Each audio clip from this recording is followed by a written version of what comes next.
जैसे हाँ, एक अच्छी चीज बताता हूँ। अभी आपने देखा होगा ना कि जो वृंदावन वाले महाराज जी हैं, प्रेमानंद जी महाराज, उनके अगेंस्ट में भी आपने देखा होगा कि एक हवा चली थी। कौन सी हवा चली थी? कि उन्होंने उनके किसी प्रवचन में एक वो शब्द बोला था कि आजकल कम महिलाएं जो हैं वो चरित्रवान रह गई हैं। अधिकतर महिलाएं जो हैं तो वो अपने जीवन काल में डोल जाती हैं, या फिर उनके मतलब इस तरह से उन्होंने एक स्टेटमेंट दिया था।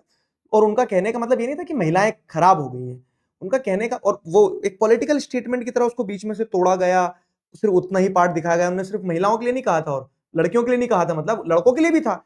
लड़के देखो, आज क्या है ना, आज आप देखेंगे तो वो दौर है कि हर आदमी, चाहे वो लड़का हो चाहे लड़की, वो अपने अपनी लाइफ को अपने अपने हिसाब से जी रहे हैं, अपने अपने हिसाब से एक्सप्लोर कर रहे हैं। सही गलत इज वेरी सब्जेक्टिव हो गया अब, ठीक है। तो उन्होंने उसको बहुत बैलेंस तरीके से बताया था, और जो सही था वही बोला था, वो कहीं से कहीं तक गलत नहीं थे, ठीक। लेकिन क्या हुआ, लेकिन आप देखोगे तो मीडिया ने क्या किया ना, मीडिया ने बताया अरे प्रेमानंद जी महाराज ऐसी बात करते हैं, और वो एक प्रोपेगेंडा बना दिया पूरा। हकीकत वो नहीं थी, वो एक प्रोपेगेंडा बना दिया। क्यों? क्योंकि असल मुद्दा उस समय देश में क्या चल रहा था कि एसएससी का मैटर जो था ना, एसएससी एग्जाम में जो धांधली हुई, जो समस्याएं गई, तो वो मुद्दा था, बनाने वाला मुद्दा।